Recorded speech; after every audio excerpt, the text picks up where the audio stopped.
new material. I will have the graded exams for you on Wednesday. I'll give it to you during recitation, and then we'll go over it, answer any questions, and you'll be able to take a look at the exam. So I'm halfway done. This looks good so far. But I'll have that completed on Wednesday. And I also gave back the lab books, so take a look, let me know if you have any questions on those, and we should just be finishing up the spinach lab this Wednesday. So we'll complete that lab, and then that will be due next Thursday.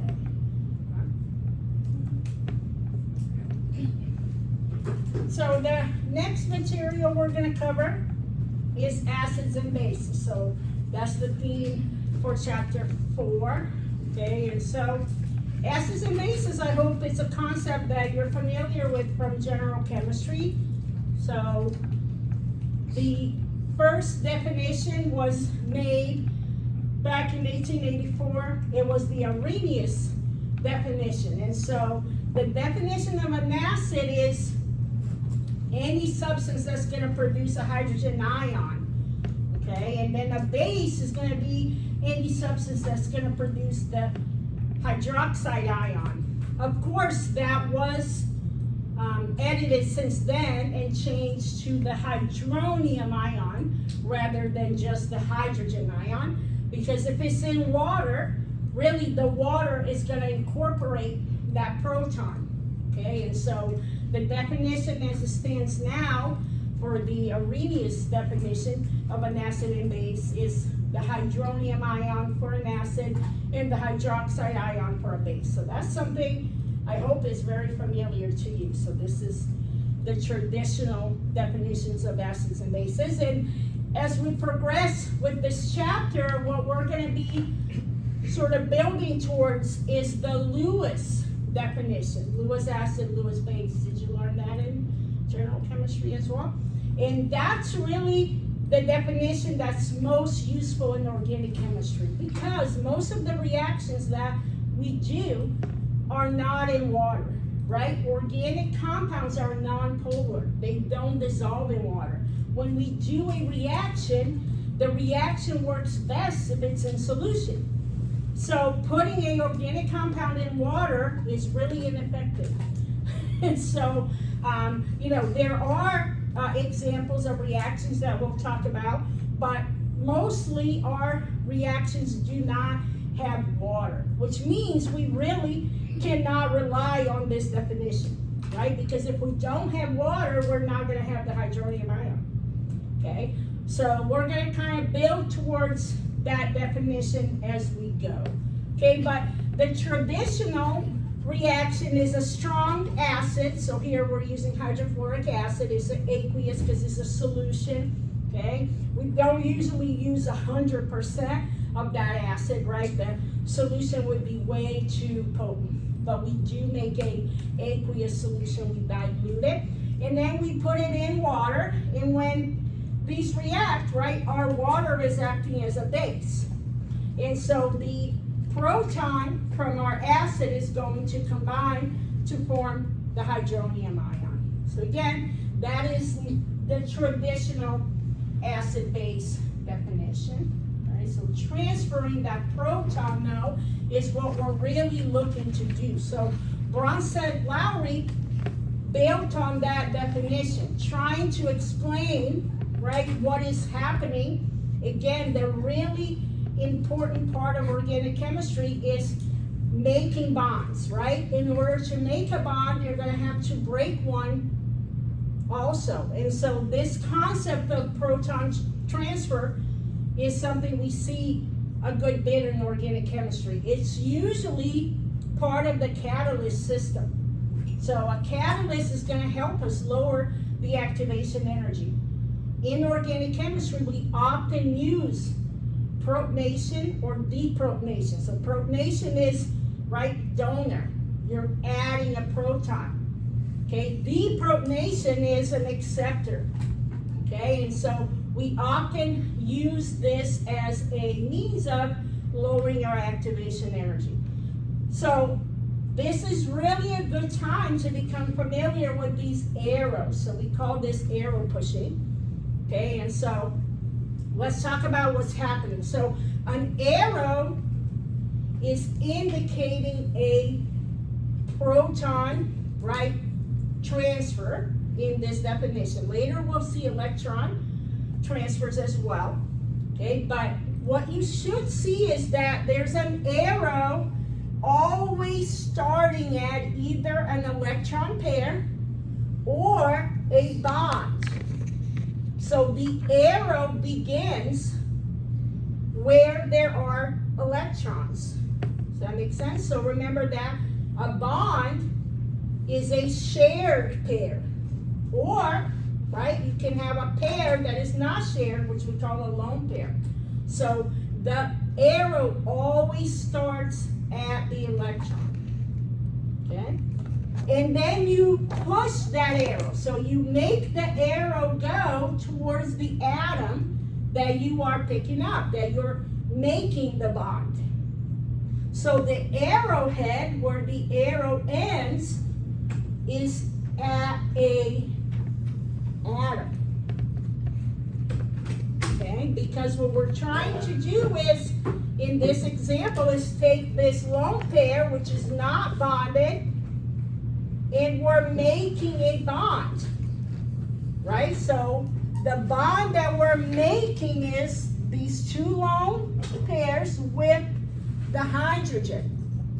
So it's this bond, would you agree? Okay, that's bond making.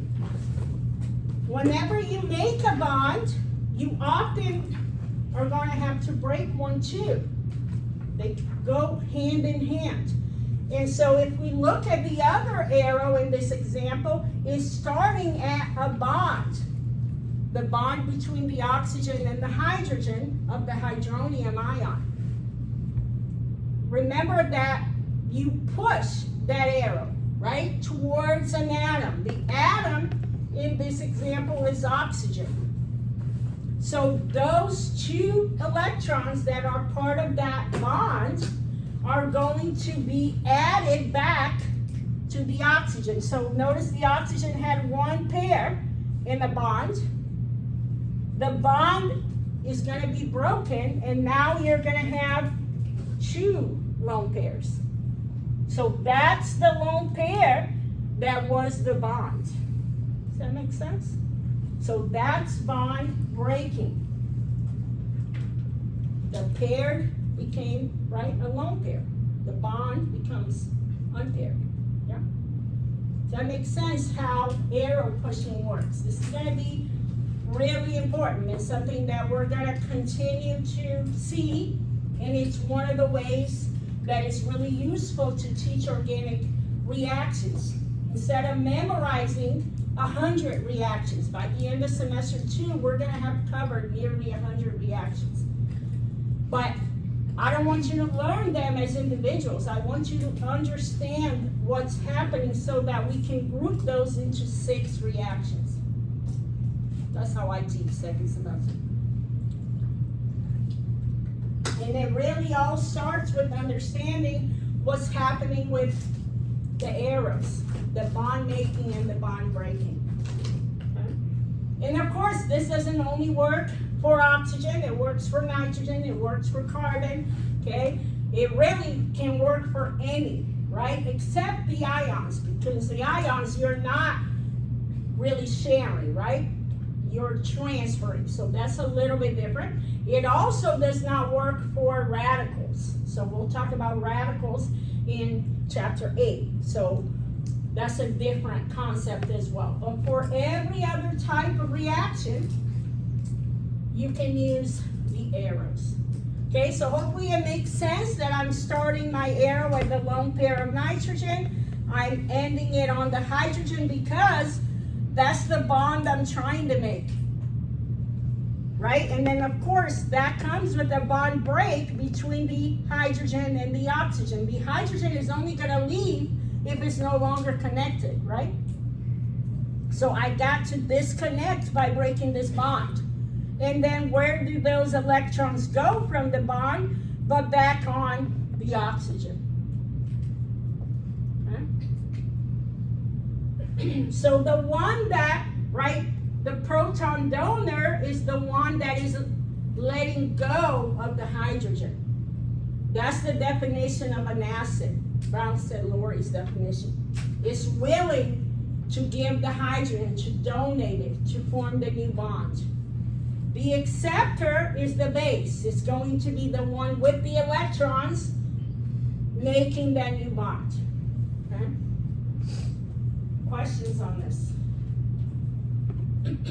So this is really the basis for bond making and bond breaking.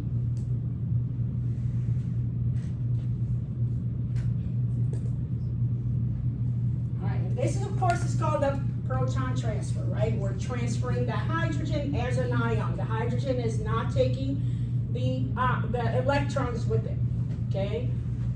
There are also reactions where hydrogen can take the electrons with it. Those are unusual reactions, but we're also going to learn about those as well as we go into second semester. But for now, the proton is transferred.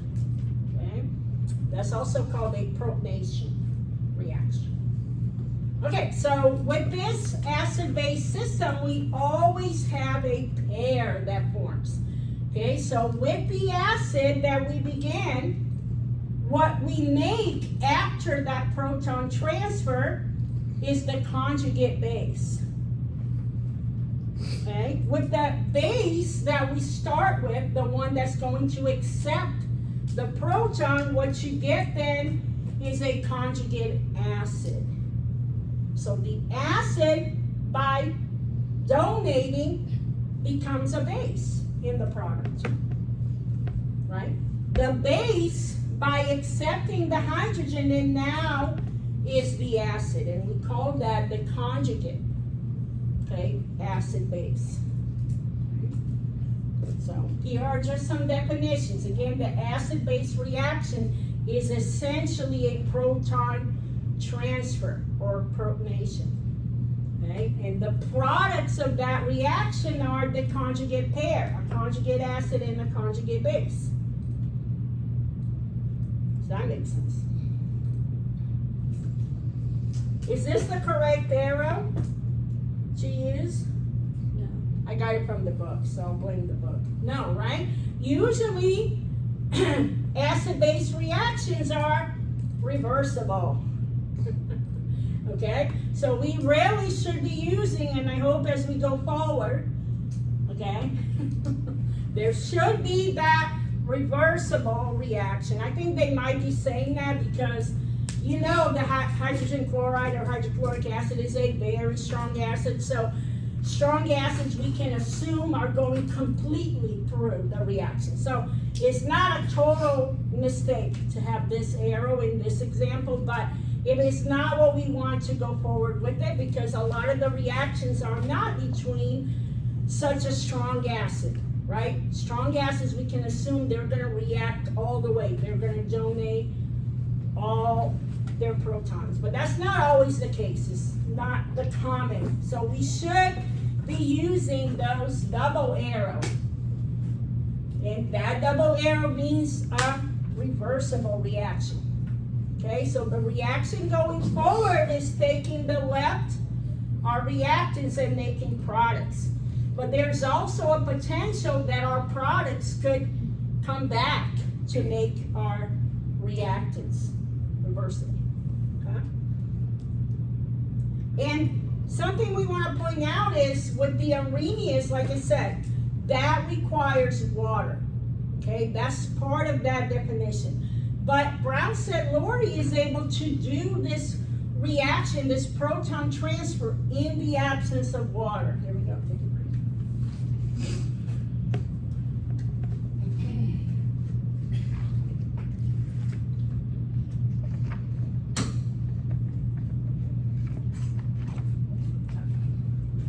So this can be done in the absence of water. So here's an example where I have acetic acid and ammonia. It's not in water. Okay, so we're using an acid in the base, but no water is required for this reaction. Okay, both of these are liquids, and so we can react them together. No need for water. And so the same definition applies. Your acid is going to be the one that is donating the proton, and it's donating it to the base. So you can see that it's going to make then the conjugate acid. And of course, without the hydrogen, it becomes the conjugate base.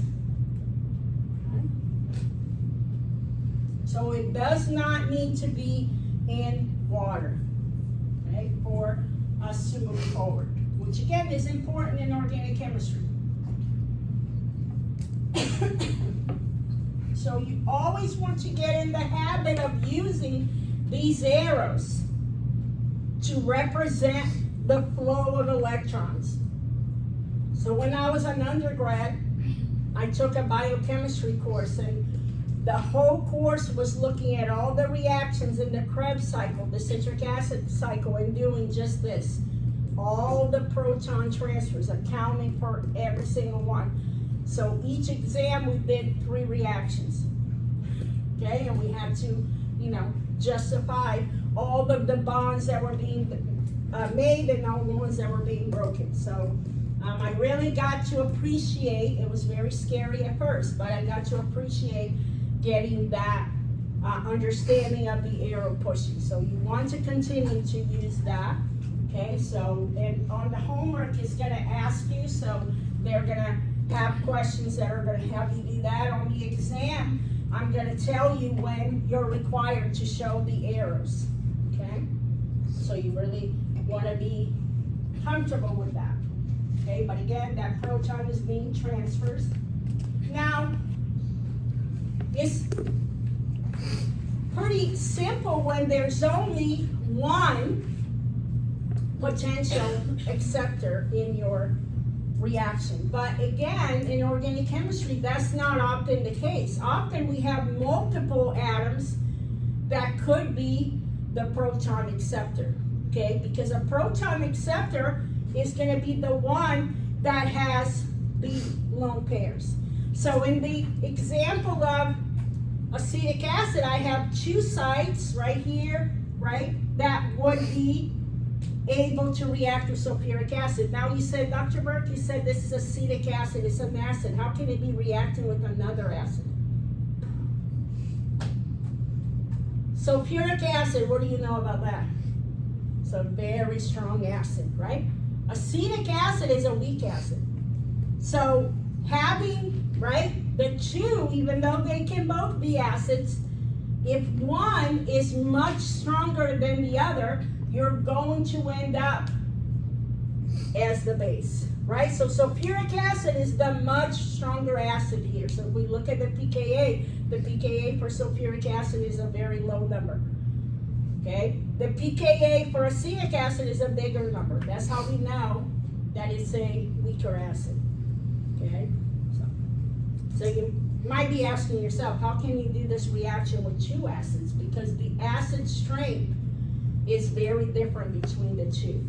And so the stronger acid becomes the acid. So this is the acid, sulfuric acid, and your acetic acid here is acting as a base. So I have 2 oxygens that has lone pairs. So I can initiate my arrow at 2 positions. How do I know which one to use? So that's something we're also going to see in organic chemistry. We may have a double bond and an oxygen, or we may have an oxygen and a nitrogen. How do we know which one to use, right? Which one is going to be preferred, okay? And so with this one, we're going to study then these 2 oxygens. The options are to protonate, right, the carbonyl oxygen. A carbonyl is a carbon double bonded to an oxygen. It's a functional group for carboxylic acids as well as aldehydes and ketones. So if we do that, we get product A. We're protonating the oxygen of the carbonyl. The other option is to protonate the oxygen of the hydroxyl group. The hydroxyl group occurs in alcohols and carboxylic acids, OH. So if we protonate the hydroxyl oxygen, we get product B. So which one is preferred, right? Which of these oxygens should be the one being protonated? Okay, so let's work on that. So what's important to think about here is which one of these is going to be my most stable atom. So remember the resonance that we learned back in chapter 1, right? To draw a good resonance, we can draw lots of resonances, but they're not always good. The ones that are good, we call them contributing resonances. That's the one that makes up the overall structure of that compound. So we're kind of wanting to think about this the same way. We want to remember those rules for resonances. So we want to make sure that as many of our atoms as possible have full octets. We want to favor bonds over lone pairs, right? We don't want to have a lot of charges that are split between the bond, having a positive and a negative charge. And we want to put charges on atoms that are most comfortable with holding the charge. That means they're more electronegative. So those are the 4 rules of resonances that you can go back and take a look. So if I look at the protonation for the carbonyl oxygen, okay, I want to analyze that, right?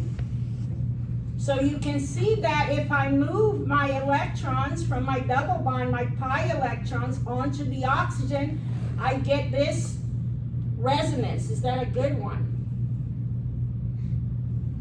No, I have carbon with an incomplete octet, only 3 bonds instead of 4, and my carbon is holding a negative charge. A positive charge. Carbon doesn't like to have a charge. Okay, so that's not a great one. But what I can do is then move the electrons, the lone pair of my hydroxyl, over to make my carbon whole again, full octet, no charge. And who is holding the charge but my oxygen, which is the more electronegative atom? So through resonance, I've actually stabilized my product. That's good. The fact that I was able to move these electrons. By the way, that's called delocalization. So when you can move the electrons, that is a form of strength, bond strength, which lowers the activation energy of making this product. And that's good for organic chemistry. They are favorable when you have delocalized systems. They favor these reactions. Now what happens if I go to the other oxygen, the hydroxyl oxygen, and use those electrons to protonate? Now what I get is this original molecule, right, where the oxygen is holding the positive charge. But if I try to build a resonance off of the carbonyl, right, those pi electrons of the carbonyl, what I end up with is a really bad resonance. I've created more charges, which is bad, right? My oxygen and my carbon don't have a full octet, right? I'm breaking 3 rules at the same time. That's not good. What that shows me is that this is not a good location for the protonation. Okay, because I'm unable to stabilize my ion, which always forms. Okay, I cannot stabilize it through resonance. I actually make things worse by trying to delocalize. So it should be really clear the winner, right? So a problem might say, right, does the proton transfer, where is it going to happen, right? So here is a nitrogen. right, instead of an oxygen. But because of the same, right, setup, I have a carbonyl oxygen, or I have a nitrogen from an amide group. Okay? Hopefully it's clear to you that we should pick A, right? Because A, just like we did with the acetic acid, has the resonance. Does that make sense? And here's the answer. Okay. Yeah, if it's not on your book and you want to take a picture, for sure. So the same concept here, right? When we add that hydrogen to the oxygen, the carbonyl oxygen, we're able to use the resonance to come up with a good, stable, intermediate, right, ion. And sometimes you have even more resonances than this. This is a pretty simple example. But just the fact that you can use those electrons, right, delocalize them to create something that's more stable is your clue that that's going to be the preferred. So we much rather use the carbonyl oxygen as our proton acceptor than the nitrogen, because remember, the nitrogen is going to end up stuck. When you add the hydrogen to the nitrogen, right, what you end up with as a resonance is something that is really breaking those resonance rules, breaking about 3 of them at the same time. And remember, our goal when we make a resonance is to not break any of the rules, right? That's going to be our best resonance. But even breaking one is okay. But as you get into multiple rules, you're really not creating something more stable. It's probably less stable. Does this make sense? So again, this is a simplified problem, but it is really going to be something we'll use to decide where should our reaction happen. We're also going to use our carbon classifications as a place to look as well. So the more stable carbon is the one that's more substituted. So a tertiary carbon is more stable than a secondary, which is more stable than a primary carbon. Okay, so that's something else that will come into play. Any questions? Is it just because they're like easier to get to? Is that why they're more? It's not easy to get to, it's just what's around them. And so if you have other electrons around it that are willing to move, delocalize, and the delocalization makes something that is more stable, then that's the concept. It's not really the location. Because I could have my carbonyl at the end, or I could have my carbonyl in other positions, but it's the fact that the carbonyl has a pi electron willing to move. That's the key. Okay, and we call that a delocalized system or a conjugated system. So anytime a lone pair is on a double bond, that's a good clue that that's a good location. When that lone pair is on, right, a double bond or next to a double bond, that's a good news.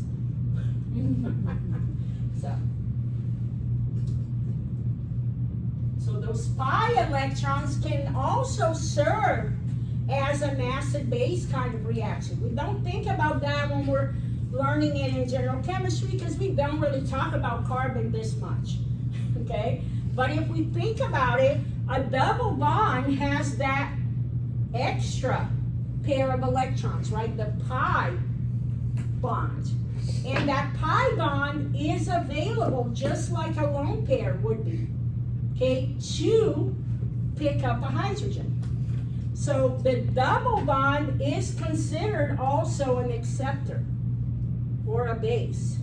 So if we look at the pKa or pKb of an alkene, it makes sense where we see that place. It's placed near the basis because of the pi electrons being able to serve as a proton acceptor. So if we put an alkene into an acid, we are going to get a protonation reaction, a transfer of a hydrogen ion, proton transfer. Now the product of that reaction is an ion, a carbon with a positive charge. That is called a cation, right? So remember, an anion is negative, a cation is positive. So when we're doing ionic reactions, right, we use that terminology. So carbon here is the cation or the carbocation. And why is that secondary there? Because this carbon is bonded to two other carbons. The more carbons you have nearby, the more stable your carbocation is going to be. Carbon doesn't want to be this way, right? It has less than a full octet. So it is ready to bond. It wants something to come close enough that it can form a bond with it. So by doing the protonation of an alkene, we're actually creating a high motivation for bond making because carbon does not want to stay without its full octet. That again is going to help move the reaction along. So the first kinds of reactions we're going to learn are called addition reactions. And addition reactions use protonation as the first step so that we can move along the reaction to form our products. So we should think of pi electrons as basic sites. So here's a problem, right? Draw the Lewis structures for the two possible carbocations that would come from, right, a proton transfer with HBr. So this is 2-methyl-2-butene, right? The double bond is right here. If we look at, there's a carbon here, that can be the carbocation, or the other carbon in the double bond could be the carbocation, right? Those would be your two sites, right? I don't know why the book switches to iodine, but it's the same. If you do HBr or HI or HCl, it gives you the same reaction because they're all strong acids. But what's going to happen is you have the potential of making two carbocations. Now keep in mind that one is preferred over the other. The tertiary is going to be preferred because it has 3 carbons, neighbor. The more carbons you have, the more stable your cation is going to be. The secondary only has 2 carbons directly attached, this one and this one. So that's going to be higher energy. So you really could get both products, absolutely, but you're going to get the tertiary at a higher percentage. This is not going to be a 50-50 racemic mixture. There's going to be a preference for the tertiary product. And that's because of the stability of the carbon cation. The more carbons you have surrounding the cation, the more stable it's going to be. Stability means lower activation energy. Lower activation energy means more product, faster reaction. Okay, so that one, the answer is not in yours. You can take a picture.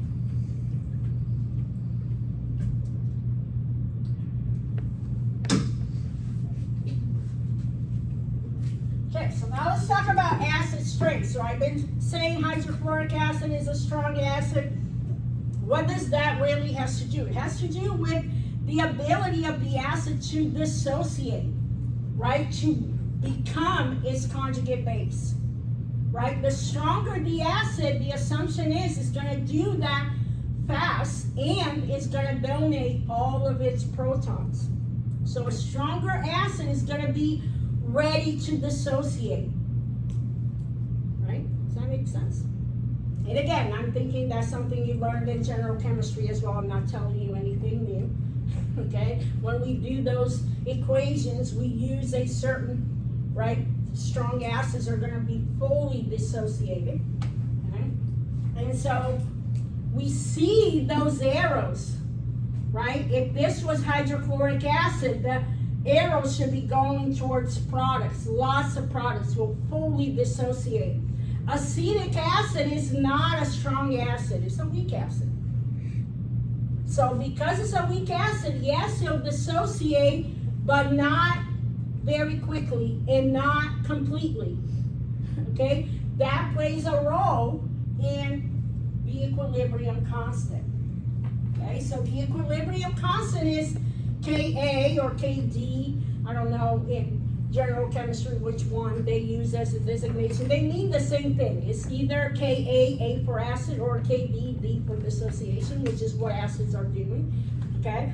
But it's going to be a reaction, right, that you can write out, and you can get the concentration of each of the participants. So it's basically products over reactants is how you get your constant, right? So the products are the conjugate, acid and base.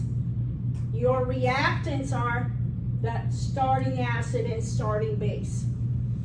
If you measure the concentration and you put it into the equation in moles, you'll come out with the constant. We use Ka in organic chemistry, and to make it so you know that pKa is going to give you, the Ka is going to give you those numbers to the 10 to the whatever charge, right?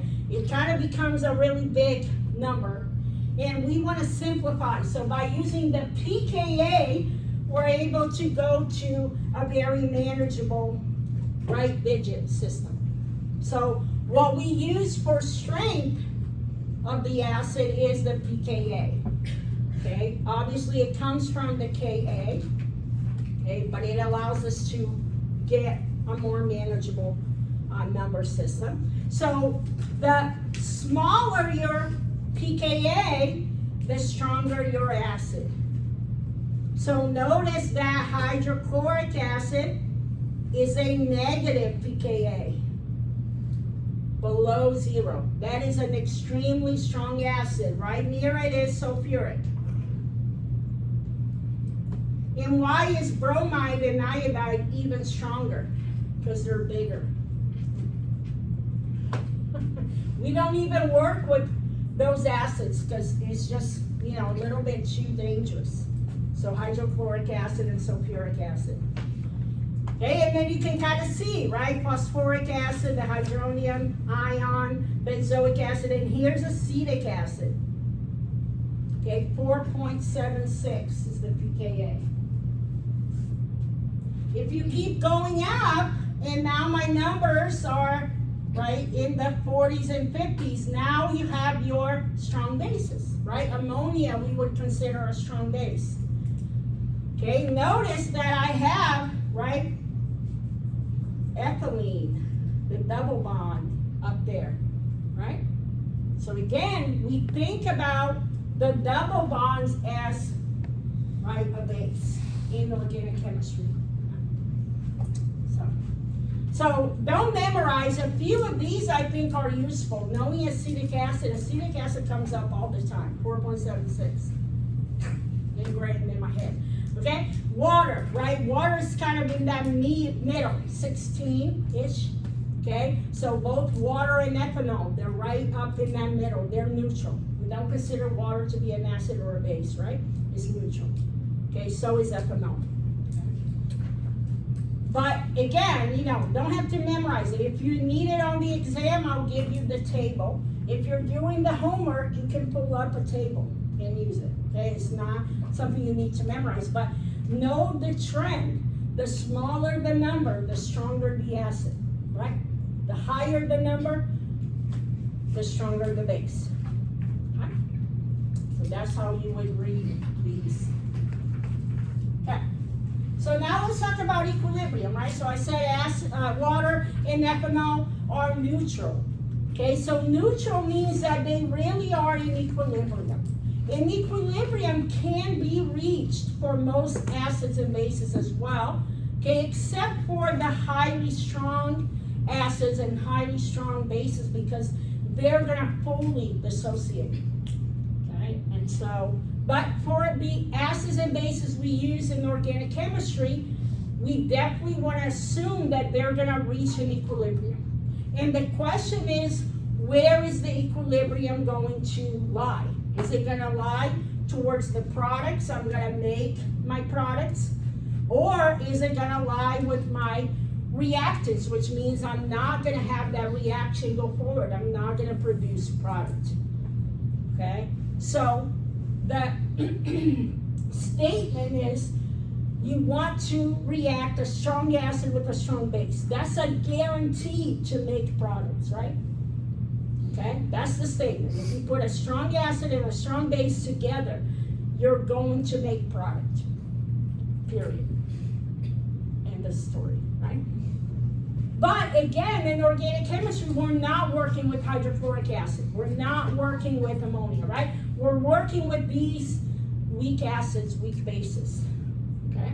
And water, sometimes, in the concept, or not water, ethanol, which is kind of like water. So ethanol is a solvent that we can use. So we want to think about that also. But here's an example, right? So if I take acetic acid, the pKa is 4.76, okay? And I put it with ammonia. What I get from this reaction is that, yes, I'm going to make products. Why? Because my ammonia is a strong base, which makes my acetic acid more likely to react, because the ammonia is going to be driving the reaction. It's going to be wanting those electrons due to its strength, which makes acetic acid, right, able to dissociate more readily and make products. So that's one way you can look at this reaction. If you're more mathematical, which I know some of you are, you can also compare the pKa. So notice that the pKa of my acetic acid versus the pKa of my conjugate acid. The conjugate acid is from your base, right? When the base gains the hydrogen, it becomes a conjugate acid. If the pKa, whichever one is lower, that's going to be your stronger acid. So to make products, that conjugate base, the conjugate acid which came from the base needs to have a higher pKa than the original acid. So you're kind of making a weaker acid. That's a way that you can tell that you're going to have a reaction that goes forward. If we subtract the two pKa's from each other, and then we convert it to the Ka, you'll see that that is favorable. Anytime that you get a positive number, 10 to a positive number, that's a favorable reaction for, right, that constant. So if you want, if you don't like that intuitiveness that I like about organic chemistry, you prefer looking at the numbers, look up the pKa for all of the members of your reaction. Okay, and then you can compare. If your, right, starting acid is going to be stronger than your product acid, that's a reaction that goes forward. If your strong acid is in the products, that's not going to work. It's going to be pulling back towards the reactants. That's a reaction that does not favor products. The equilibrium lies with the reactant. So you can use the numbers as well. That's up to you. Okay? But usually, the stronger the acid is going to drive the reaction. Okay? That's kind of the take home. So let's look at this reaction. Acetic acid and bicarbonate, sodium bicarbonate. Sodium bicarbonate is not ammonia.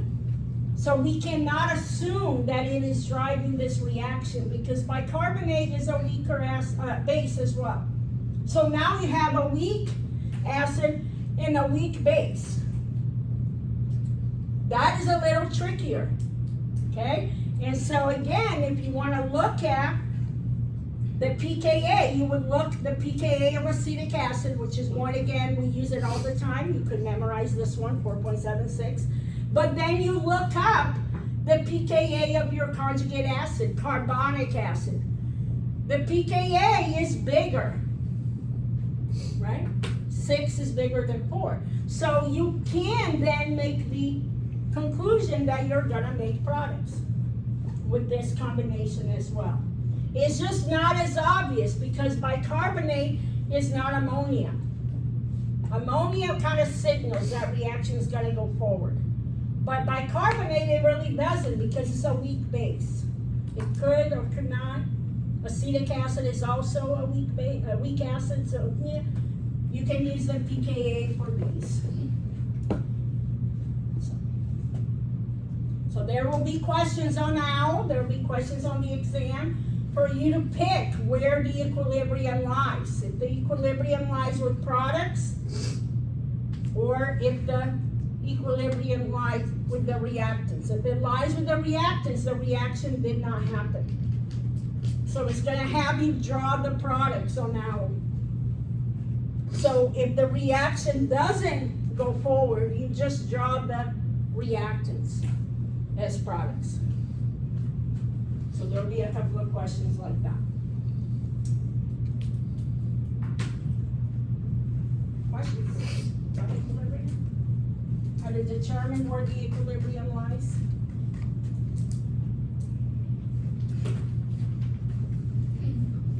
And so all of this is really driven by, right, some forces. So we call a reaction mechanism a step-by-step description of what's happening in our reactions. All of our arrows. So if I ask you for a reaction mechanism for X reaction, you should give me every step, everything that's going to happen, any intermediate that is formed, every arrow, every bond. Okay? So the reaction mechanism is a step-by-step of everything that's going to happen in that reaction. It's pretty detailed, and it can get very cumbersome if you have a pretty complex, like a 9-step reaction, right? We don't work with 9-step reactions, I promise, but we'll have some 3 and 4 steps, okay? But that's called the reaction mechanism, and it's driven by energy at each of the steps. That's called thermochemistry or thermodynamics, right? We want to minimize the energy at every step that we can. Okay, we want the lower the energy, okay, the more likely that that reaction is going to go forward. We depict this, the mechanism, every step, and the energy in a diagram that we call the reaction coordinate. So, oh, I thought I had a picture. You've seen this one, right? I'll go back. I like talking when I have a picture because pictures make more sense to me. Words are a little fuzzy. Pictures never lie. Right? You think a picture is evidence. You watch those crime, right? But anyways, this is a reaction coordinate, right? So you've probably seen this in general chemistry as well. And what it's showing us is the reactants, which are starting our reaction, our products, which is hopefully going to be what we're making through this reaction, and then everything in between. This is a 1-step reaction. How do I know? There's one activation energy. There's one hump I have to get over, right? That's a 1-step reaction. What if I had a 2-step reaction? I have 2 humps, 2 activation energies, right? 3, 4, right? So you get the gist. We'll begin with a very simple, because these are 1-step reactions. Acid-base reactions are 1 step. We're doing a proton transfer. Okay, when we do that proton transfer, we create a transition state. The transition state is where the bond that is being broken is meeting the bond that's being made. So you no longer have the original bond, and you haven't yet formed the new bond. Does that make sense? You're in the middle. You're in a transition state. Sometimes you can form an intermediate from that, but not in a one-step reaction, okay? Usually what you have is this in-between. You don't have the bond completely broken, and you don't have the new bond completely made. That's a high energy state, right? If you don't have those spinal bonds, it's gonna be costing you energy, okay? And so that creates this hump, which is the activation energy. Okay, delta G with that plus plus, right? That delta G without the plus plus is the free energy of the reaction, the difference between reactants and products. We're looking for that to be favorable, which is a negative delta G, meaning the products have a lower energy than the reactant. That makes sense, right? I'm making something that's less energy costing. But this is not what determines the reaction, because it's getting over the hump that's really stopping your reaction from going forward. Okay, so just because you have a negative delta G for your overall reaction, it does not guarantee you're going to have a speedy reaction or a favorable in that sense. Right. That's all written over here as well, but I have a harder time with this, but it's good for studying, so you can go back and read it. Okay? So is that okay that I did it that way? I should maybe flip it. Okay? So this is what happens for an acid-base reaction. And again, you have those delta G. So the delta G is determined as the Gibbs free energy by this reaction. I'm not going to have you calculate these numbers. I know you did it in general chemistry. That's not my cup of tea. But again, it's knowing that a favorable delta G is a negative delta G, where your products are going to be lower energy than your reactants, and that's favorable. Now, a G plus, right, a positive delta G, doesn't mean it won't happen ever. It's just going to be, again, more work. And you have to have the right reaction conditions. So there's lots of reactions in the human body that carry a positive delta G, but they still happen. Okay? But again, it has to be under the right conditions, including enzymes. But what we're really interested in organic chemistry is that free energy of activation. How can we improve that to make the reaction go faster, more efficiently, to produce the products we want? We use that free energy of activation for that also. Does that make sense?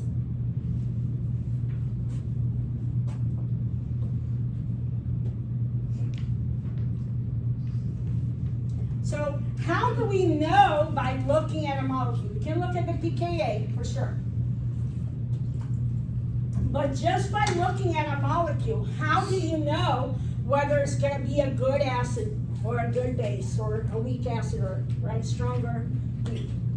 There's really the key to this is the stability of your anion. So when the acid loses its proton, that's the anion or the conjugate base. So it's the stability of that anion that is going to be key. The more stable that anion is, the better your acid strength. Okay, so the reason why hydrochloric acid is such a good acid is because the chloride ion is stable. Does that make sense? So it's the anion that we're looking at. So here's a couple of things that we want to take into consideration when we look at those anions or conjugate bases. We want there to be a very electronegative atom. Remember, the electronegative atom is FO, right? NCl, Bri. Somebody circled them for us. No, it wasn't me. That's why I know who it was, but I won't say. Also, we want that atom to be large. Why haven't I talked about hydrofluoric acid? I haven't talked about hydrofluoric, right? Chlorine, bromine, and iodide. Because the fluoride ion is really small. It will not share those electrons. It's out. Hydrofluoric acid is not a good acid base candidate because it's too small. So size matters. The larger your atom, the more stable your anion is. That's why the iodine, the HI, is stronger, pKa, than HBr and HCl. Whether you can have resonance, the delocalization we talked about in the beginning of lecture today, that also stabilizes the anion. The inductive effect, what's neighbor to your anion site is going to make a difference. It's going to be able to either be an electron donating or an electron withdrawing group. And those effects matter. And then your S character. So what's the S character? Remember that when you have a hybridized orbital like carbon, oxygen, nitrogen, right? SP is 50-50, S character. The more S character you have, the better your anion. So an alkyne, which is a triple bonded carbon, is considered a good anion. It will have reactions with that coming up, which we won't see for the double bond or the single bond because they don't have enough S character. It's a third or a fourth. That's not enough. So the S character also influences acidity. Okay, so electronegativity. We want the atom that's going to hold that extra pair of electrons to be the most electronegative atom possible. Okay, so oxygen is more electronegative than nitrogen, right? So electronegativity goes this direction. So N is a little bit further back, less electronegative. Okay? And of course, carbon is one further, right? So you can see the effect of that on the pKa. Even though we don't consider methanol to be an acid, you can see the impact of just changing the electronegative atom alone causes the pKa to go down significantly. Okay, so that's important. Size is important. So the bigger the atom, the more you have to spread your charge around, the more room you have. When you're small, you hold on to that really tightly because it's really close to the nucleus. Remember, the nucleus is positively charged. It's going to hang on. When I'm far away, there's less of that interaction. So the bigger I am, the further my valence electrons are, my lone pairs, from the nucleus. That's good. So if we look at sulfur versus oxygen, sulfur is bigger, twice as big. Okay, so sulfur containing compounds, the thiols, are better acids than alcohols, which contain oxygen. And that's solely because of the size in this example. It's not electronegativity because oxygen is more electronegative than sulfur. So this really shows that size plays a role. Resonance plays a role. If I can delocalize those electrons, I can spread, just like I can with size, I can spread my electron, my lone pair, my charge. Okay, and so the alkoxide, which comes from an alcohol, it all gets right there. It can't go anywhere. There's no delocalization. But when you have a carboxylic acid, because you have those pi electrons right right, on the carbon that's bonded, I can move my electrons around. I can use that pi electron to delocalize. And now the difference, right, 15, 16 versus 5, right? 3 times. And again, I'm using oxygen, which is the same size, and I'm using the same electronegativity. The only difference is whether or not I can delocalize using the resonance, right? So we're really targeting so you can see each of these aspects, okay? And then inductive effect. So the inductive effect is the neighbor. So not the direct carbon, but the carbon next to it. So it's kind of like a neighbor effect. Okay, that's called inductive effect. Because the resonance is the carbon right there, bonded. Does that make sense? So the difference between C and D is where. Okay, this is a carbon removed. Yeah, at least you can get further. Okay, but the inductive effect is the neighbor. So what we're looking for is electron withdrawing properties. We want to spread the electron. Okay, so we're looking for groups that are going to want to share that electron. So the more electronegative, the better. But I can't have the fluorine right there, right? Because again, if it's right there, it's going to pull. So it has to be at least a neighbor over. Okay, so you can see that by adding a electronegative atom nearby, so instead of having hydrogen, I put fluorine, right? I lower my pKa by using the neighbor, the inductive effect. But the distance matters. As it gets really far, it loses the effect. Okay, so it has to be 1 carbon removed, but it cannot be, right, 4, 5 carbons down. It's too far. Yeah? That makes sense? The inductive effect is the neighbor.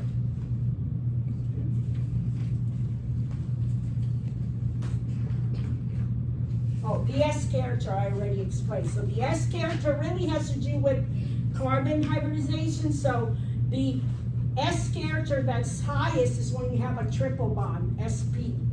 So the alkyne is going to be your anion. That's going to be the one that has the possibility. So, any questions on those? So keep in mind that this fits. So if I take butanoic acid and I add a chlorine, right, as I get closer, I get a bigger impact. So I can't be too far away, right? The closer neighbor is the better. And halogens are great for that, any of them, including fluorine. They do create a nice inductive effect. And then hybridization, oh, I was just one slide out. I thought I had not put it in. But you can see here the alkane, single bond, alkene, double bond, right? Even nitrogen, ammonia, right? But then the alkyne is the one that changes over to the acid. So all of these are bases, considered bases, right? But when I get to that alkyne, I'm just at the cutoff. The cutoff is 30. pKa above 30 is basic. So I'm just at that 25. So the alkyne, and the reason is because of the S character. The triple bond is a 50-50. 50% S characteristic, 50% P characteristic. So the high S character is what's allowing my alkyne to act as an acid, an anion. Okay. But of course, what I wanted to lead into and finish with is the Lewis acid, Lewis base concept. I don't really want to think about proton transfers when I'm doing organic chemistry. I want to think about electron transfers. That's what's really happening at the core. Yes, the protonation helps, usually as a catalyst to speed up things, but the actual organic reaction between carbon and another atom is a proton transfer. That is the Lewis definition, Lewis acid, Lewis base. It looks at whether an electron pair is being accepted or donated. So an acid is the one that accepts the electrons.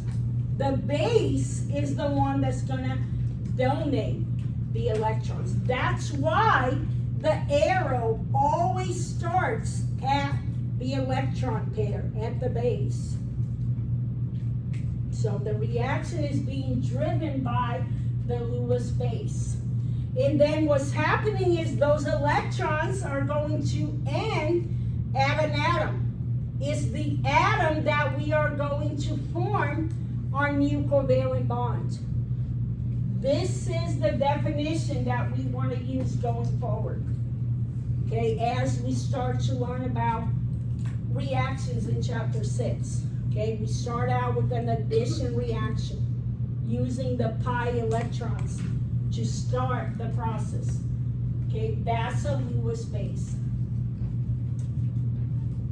So here are some examples. So I told you that carbocation is really unhappy. It does not have its full octet. It only has 3 bonds, 6 electrons. It has that positive charge. It is so uncomfortable. Whatever comes by with a pair of electrons, it's gonna pick it up. Okay, and so be a bromide ion, okay? Lots of ions that have those extra pair of electrons. The halogens are great, oxygens also, sulfur, phosphorus, nitrogen. So we see a lot of reactions with those atoms that have the extra pair of electrons. So here's bromide ion, okay? And those pairs of electrons, that's where I start my arrow, and I go to the carbon to form the new bond. Okay, this is called the halogenation reaction.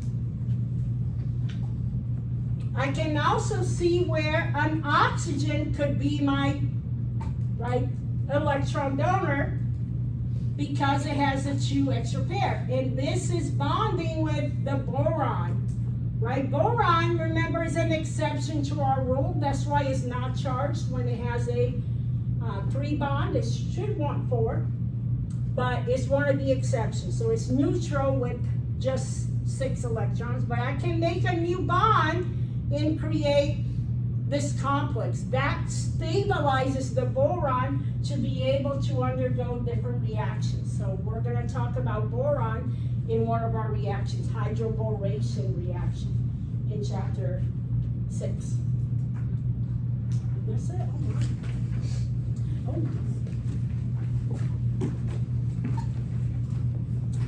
That's chapter 4. I'll go ahead and post the homework for chapter 4 either today or tomorrow. But you should have that available. That homework assignment along with chapters 5 and 6 will be due October 11th.